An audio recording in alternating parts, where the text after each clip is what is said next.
Uso de la tabla de 2×2 es el de la prueba de hipótesis.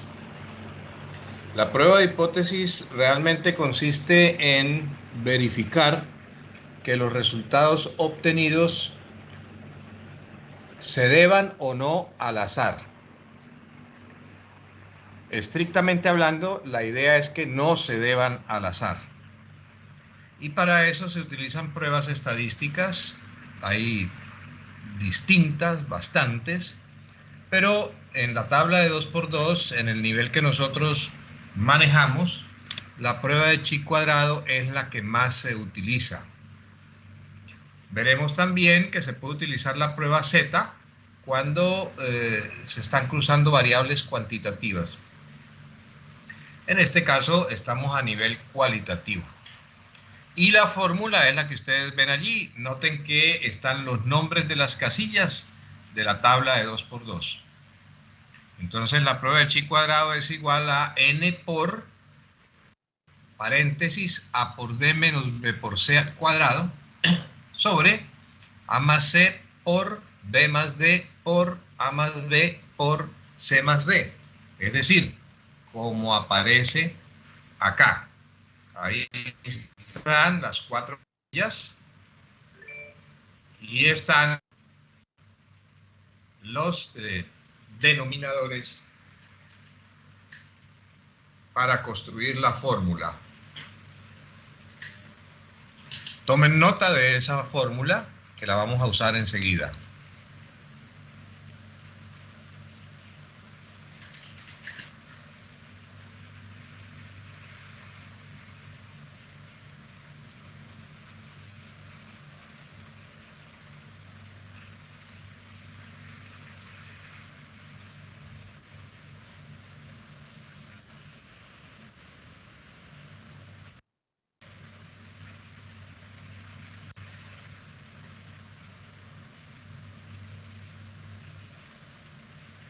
¿Listo?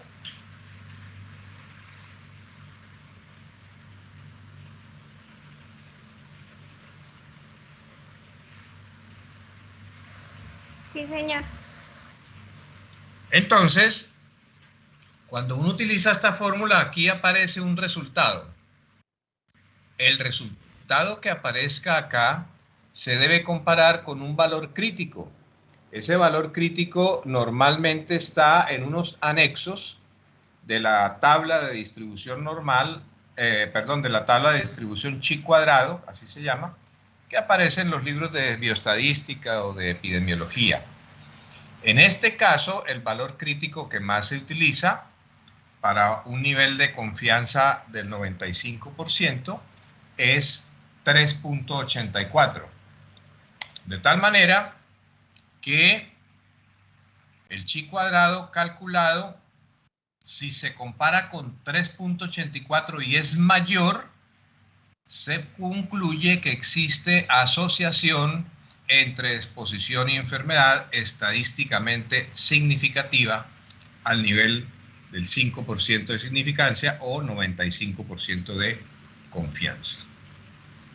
Entonces, si es mayor de 3.84, los resultados son estadísticamente significativos. Y eso significa, valga la redundancia, que el azar no puede explicar esos resultados. Y al revés, si el resultado del cálculo de la fórmula del chi cuadrado es menor que 3.84, se concluye que los resultados no son estadísticamente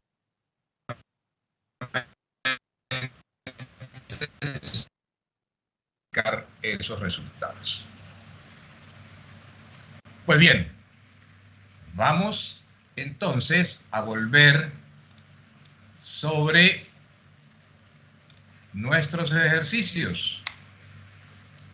¿Recuerdan el OR que ustedes calcularon acá? Sí, profe. Ahora apliquen la fórmula de chi cuadrado y al obtener el resultado compárenlo con el valor crítico.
¿Ya tiene el resultado?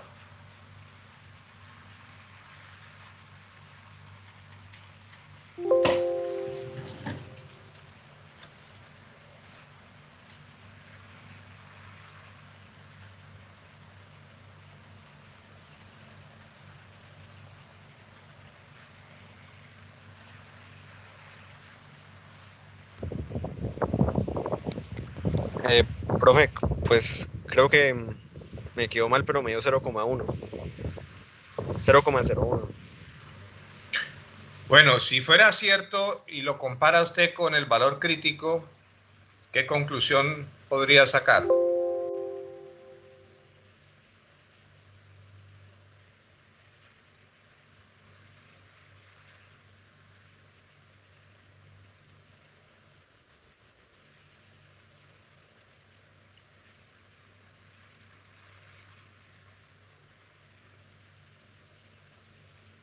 Que no hay una asociación entre las variables, entre la enfermedad y la exposición. Sí. Sí, el resultado no es estadísticamente significativo, por lo tanto, puede ser explicado por el azar. Y acá, calcule el chi cuadrado, a ver.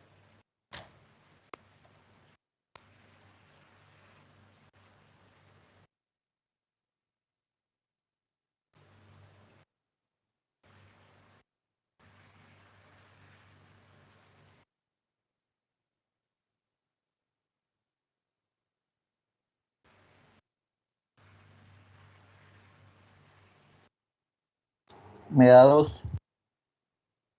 Si lo compara con el valor crítico, ¿qué podría concluir? Tampoco hay asociación entre la enfermedad, o sea, que puede ser explicado por el azar. Exacto. Y acá,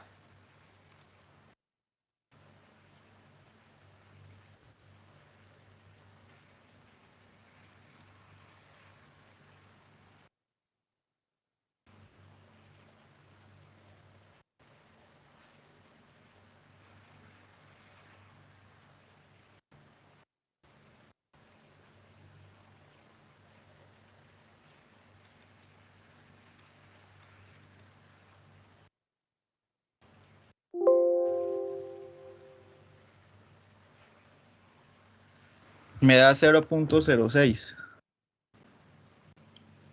según eso, Puede ser explicado por el azar también. muy bien. Ahora, apliquen la prueba de chi cuadrado a cada una de las exposiciones de la tarea que hicieron ustedes esta semana. A ver qué resultados les da.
¿Cómo le fue con el primero?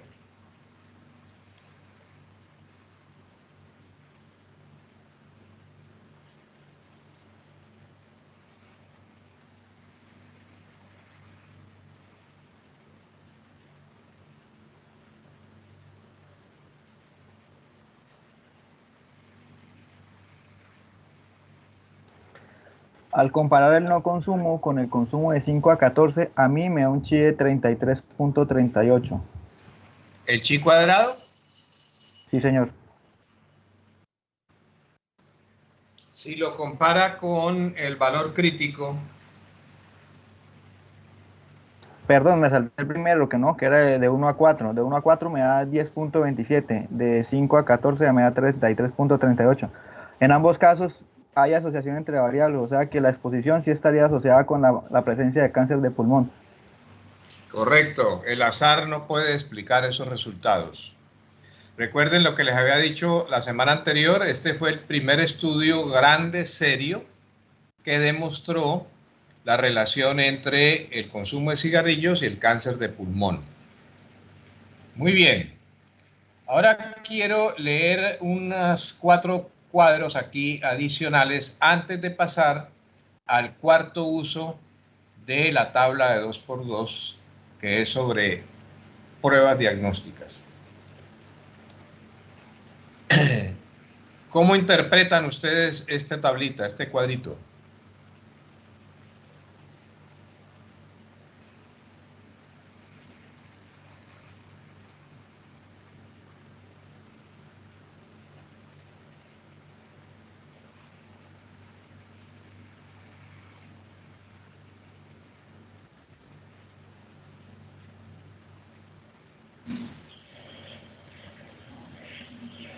Que el consumo sumado, o sea, el consumo de alcohol y de tabaquismo juntos tienen un mayor riesgo para la presencia de cáncer oral.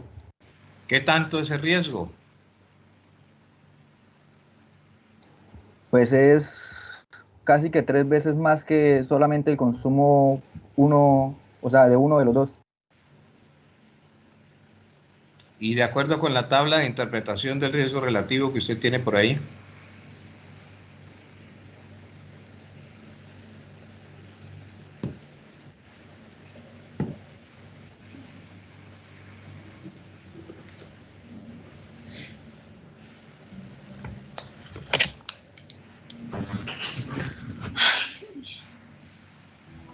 De acuerdo a la tabla, no sé si está bien, el consumo pues mezclado entre alcohol y tabaquismo sería una fuerza de asociación abrumadora.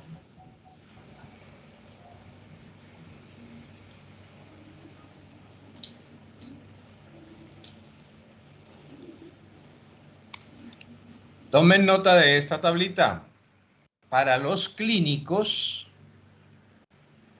el riesgo relativo o el OR se interpretaría así.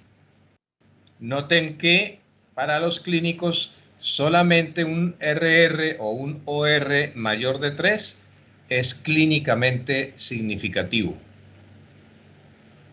Entonces, en este caso, ese 5.7 es evidentemente clínicamente significativo cuando los dos factores de riesgo están. Pero noten que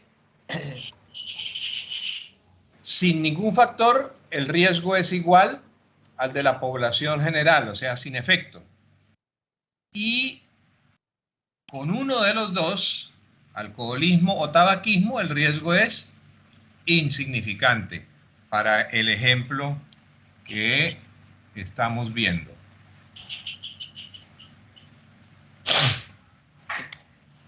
Muy bien, ahora miremos este, que es una ampliación, un desarrollo del detalle del mismo artículo de Rodman.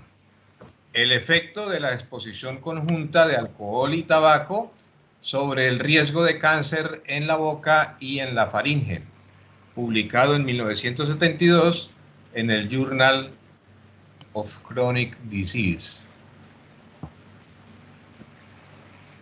Mire cómo va aumentando también en la medida en que aumenta la exposición en cada caso, hasta llegar a más de 15 veces. Ahora miremos este. ¿Cómo lo interpretarían ustedes?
Pues ahí se puede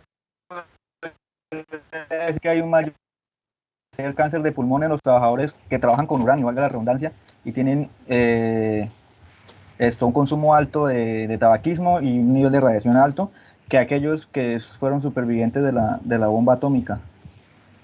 Ajá. 146 veces el riesgo, ¿no? Uranio alto, tabaquismo alto. De cualquier manera, también los supervivientes a la bomba atómica, aun cuando en menor cantidad, tienen un riesgo muy elevado de cáncer de pulmón. Esto se refiere a la bomba atómica que los norteamericanos soltaron en el Japón cuando terminó la Segunda Guerra Mundial. Y el artículo está publicado por Blood Akiba Kato en este libro, Datos de los sobrevivientes de la bomba atómica. Y acá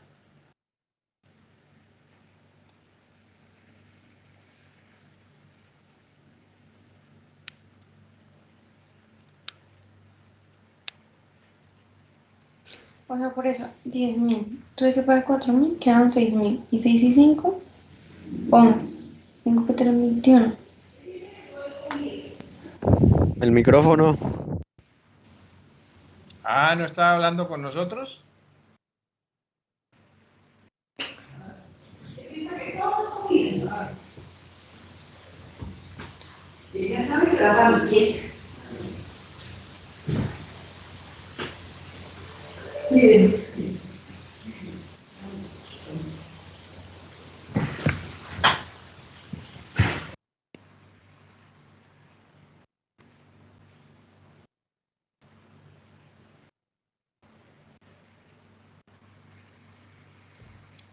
¿Cómo leen esto?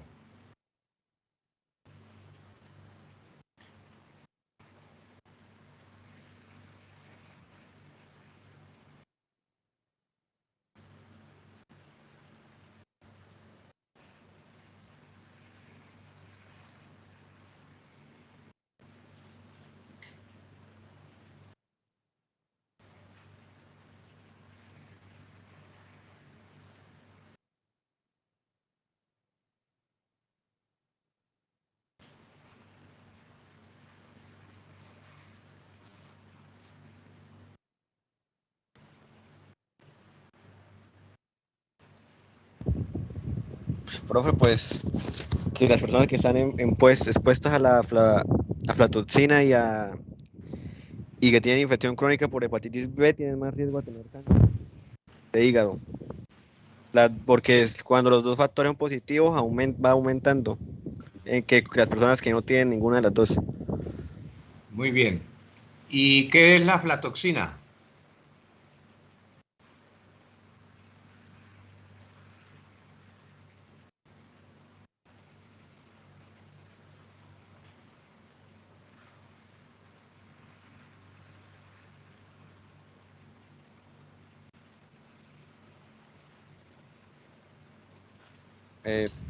Profe, ¿Sí? pues encontré que son un grupo de toxinas producidas por ciertos hongos en cultivos agrícolas, que encuentran en cultivos agrícolas. Muy bien. Parece que frente a eso no hay mucho que hacer, pero frente a la hepatitis B existe la vacuna, ¿no? Para tratar de disminuir en algo el riesgo. Muy bien. El cuarto uso de la tabla de 2x2 es en la evaluación de pruebas diagnósticas. Esto lo van a desarrollar ustedes en detalle cuando estén en medicina interna o en pediatría principalmente, pero en general en clínica. Y resulta que hay una serie de cálculos que se pueden hacer. Esos 6 que hay allí y 2 más que ya les voy a decir. Y que tienen que ver con diagnóstica cuando uno quiere probar una prueba. Y quiere probar esa prueba frente a una prueba llamada de oro o gold standard. Es decir, la mejor prueba disponible en un momento dado. Por ejemplo, frente al cáncer, la mejor prueba es la biopsia.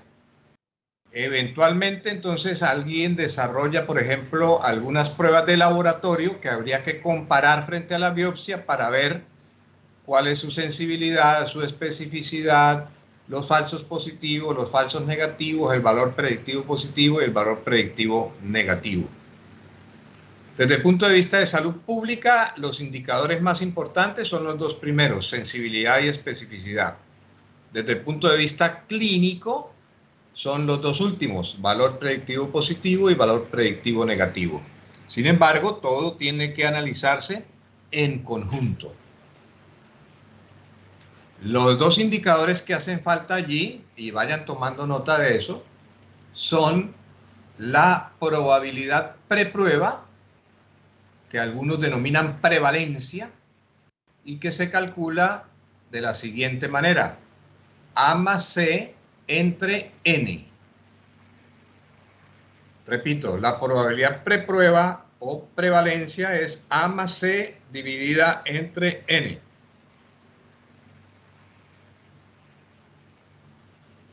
Y el otro indicador que no aparece allí todavía es el de la exactitud global de la prueba. Y se calcula así: A más D entre N. Repito, exactitud global, A más D entre N. Esos serían entonces los 8 indicadores que se pueden calcular con la tabla de 2x2 para evaluar pruebas. Y entonces, déjenme volver un momentico acá. Esta es la distribución típica de la tabla de 2x2, por ejemplo, cuando uno quiere valorar riesgos. Es decir, aquí está la enfermedad y aquí la exposición, el factor de riesgo. En el caso de la evaluación de pruebas diagnósticas, lo que cambia es esto. Aquí arriba va el gold estándar, es decir, la prueba de oro que efectivamente clasifica como enfermos y no enfermos, pero acá es la prueba que se quiere estudiar o que se quiere probar. ¿Listo? Esa es digamos, el cambio que existe en la tabla de 2x2. Entonces volvamos a los indicadores.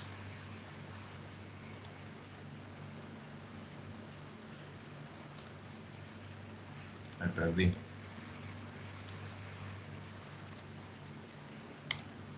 Que están acá. Fíjese que la sensibilidad es A sobre A más C. Es decir, el cálculo se hace de manera vertical. Y es una probabilidad. ¿Qué tipo de probabilidad es?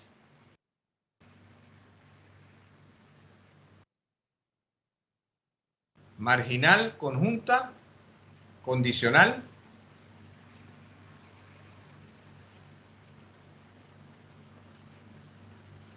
Marginal, profe. Marginal, ¿por qué? Porque... Ah, no, ya. Es la... No utiliza. Ya, ya. Ajá, entonces.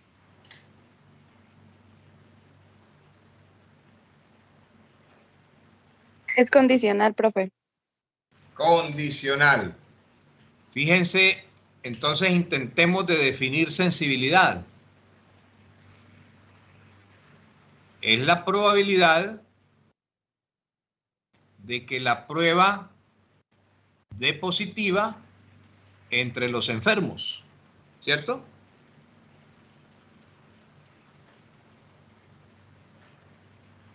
Sensibilidad sería entonces la probabilidad de que la prueba dé positiva entre los enfermos. ¿Y qué sería especificidad? Que dé negativa entre los sanos. Correcto. Que la prueba dé negativa entre los sanos. Muy bien, ahora vamos acá. El valor predictivo positivo es A sobre A más B. Entonces fíjense que el análisis se hace en sentido horizontal. Vuelve a ser una probabilidad condicional, pero ¿cómo la definiríamos?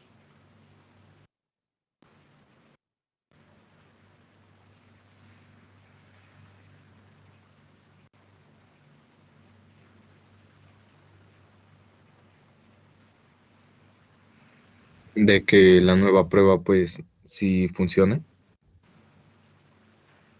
Entonces, el valor predictivo positivo sería la probabilidad de estar enfermo entre los que dieron positivo para la prueba. El valor predictivo positivo sería la probabilidad de estar enfermo entre los que dieron positivo para la prueba. Y el valor predictivo negativo, ¿cómo lo podríamos definir? La probabilidad de estar enfermo entre los que dieron negativo. ¿De estar enfermo? Ah, no, de no estar enfermo. Exacto. Entonces es la probabilidad de estar sano entre los que dieron negativo en la prueba. ¿Queda claro entonces esas definiciones y las diferencias que hay?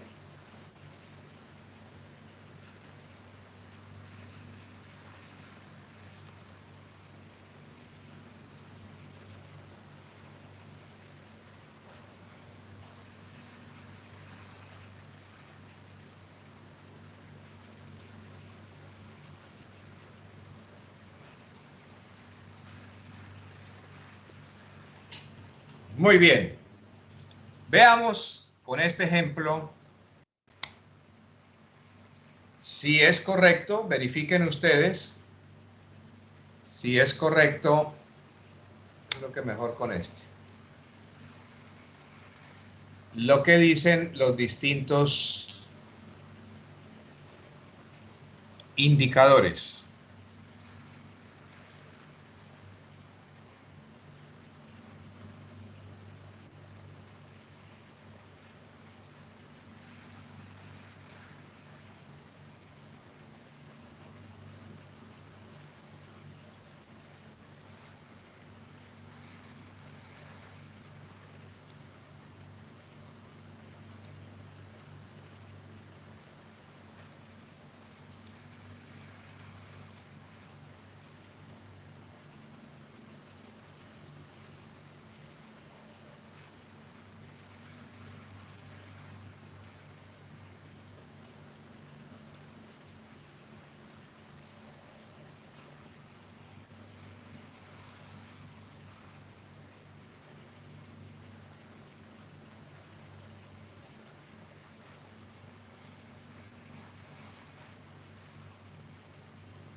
¿Es correcto?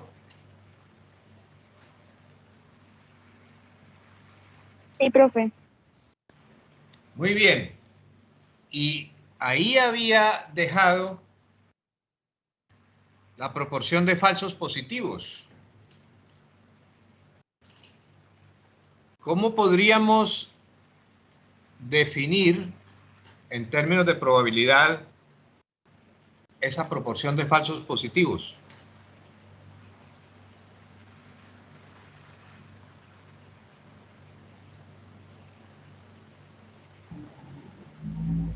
La probabilidad de estar sano, aunque en la prueba haya salido positiva.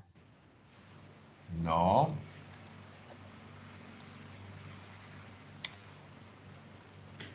Mire, B sobre B más D. Es la probabilidad de que la prueba haya dado positiva entre los sanos.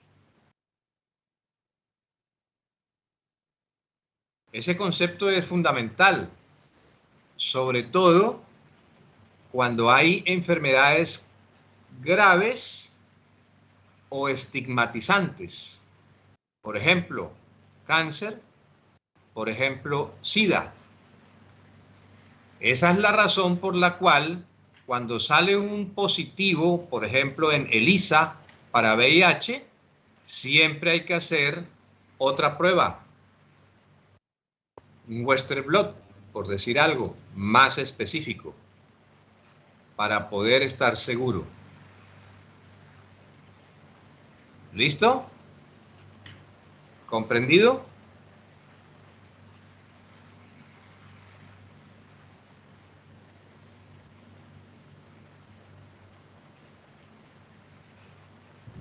Sí, señor.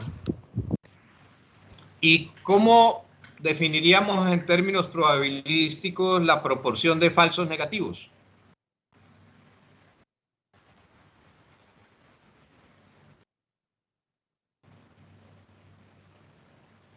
La probabilidad de estar sano entre las pruebas que dieron negativas.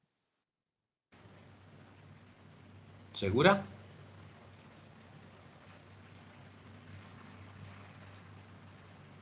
No, la probabilidad de estar enfermo entre las pruebas que dieron negativas. ¿Seguro? No, la probabilidad de estar sano Sano entre las que dieron. que salieron positivas. No. Miren, lo que está en la casilla C es la probabilidad de... ¿Qué es lo que hay en la La casilla probabilidad de C? que la prueba salga negativa dentro de los enfermos. Exactamente. Exactamente. La probabilidad de que la prueba salga negativa entre los enfermos. ¿Y eso será importante conocerlo?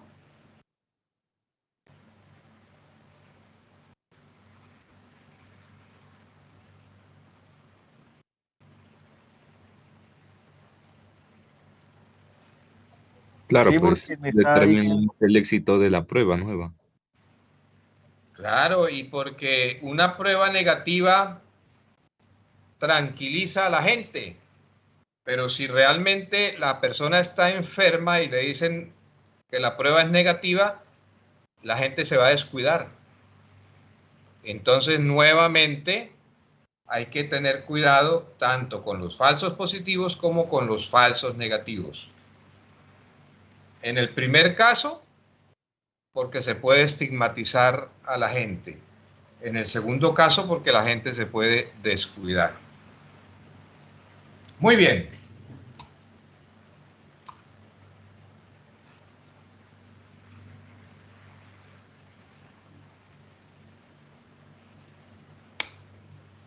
Este gráfico o un gráfico parecido les había mostrado en días pasados a raíz de una revisión sistemática.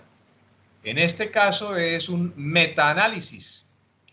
Y miren, estamos hablando aquí de OR y aquí abajo la escala, el 1, que está representado por esta línea vertical, y hacia 0, a la izquierda, que significa protección o beneficio. y hacia infinito, que significa daño, riesgo real. Y resulta que analizaron 9 estudios epidemiológicos estadounidenses sobre la asociación entre la exposición al humo de tabaco ambiental y el cáncer de pulmón.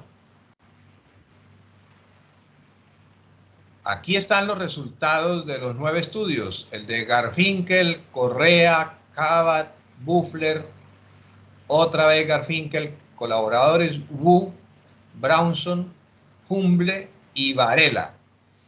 Y noten ustedes, aquí están los intervalos de confianza. Noten que hay límites inferiores que tienden a 0 y superiores que tienden a infinito. En todos los estudios. ¿Qué significa eso? Que ningún estudio por separado dio datos o resultados estadísticamente significativos, posiblemente por muestras muy pequeñas. Cuando quien realiza el metaanálisis coge toda la información, aumenta el tamaño de la muestra y lo resume de esta manera. Miren qué pasó. Que aunque incluye, porque está montado sobre el 1, la tendencia es hacia infinito, es decir, hacia daño. Eso es lo que hacen con los metaanálisis. Aumentan el tamaño de la muestra y de esa manera buscan que los datos que anteriormente eran no significativos estadísticamente se vuelvan estadísticamente significativos. Y esto se puede ver gráficamente de esta manera. Los primeros 9, las primeras 9 líneas, es decir, los estudios solos o por separados, se podrían graficar de esta manera. Miren, aquí está el 1 y hay datos por debajo de 1 y datos por encima de 1. Y por lógica sabemos que al mismo tiempo los factores no pueden ser protectores y dañinos. Entonces, en los metaanálisis y las revisiones sistemáticas se suman, se aumenta el tamaño de la muestra y vean lo que pasa con la figura. Se trasladan a la derecha y de esta manera son estadísticamente significativos hacia el daño. En una charla posterior, ya casi al final del curso, les daré más información sobre esto. ¿Queda claro? Sí, profe. Bueno. Tarea. Ustedes van a verificar los ORs de acá, tomen nota, y les van a aplicar el chi cuadrado a ver si esos resultados son o no son estadísticamente significativos.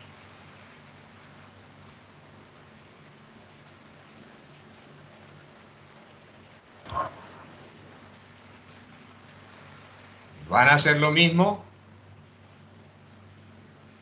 con estos datos. Tomen nota.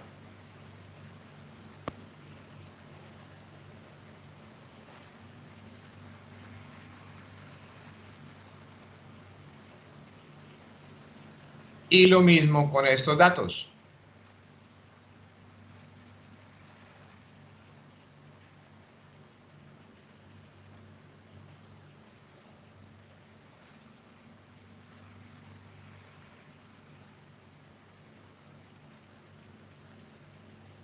¿Alguna pregunta?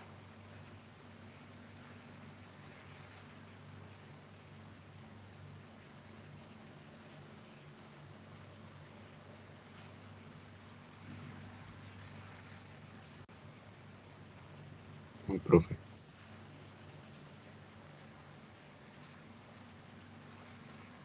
¿No? ¿Quedó todo claro o todo confuso?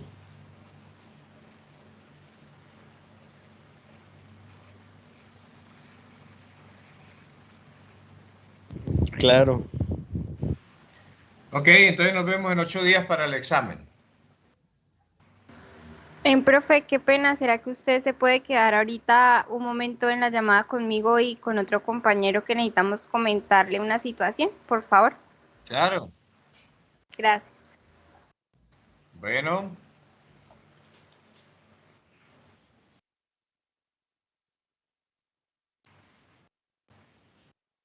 Sí, formulario. Ese día yo le envío a la monitora el examen, faltando 5 minutos para las 6 o a las 6. Y dependiendo del número de preguntas, entonces les doy un tiempo razonable para su solución. Ustedes lo solucionan, lo envían, inmediatamente que se envía, ustedes saben el puntaje.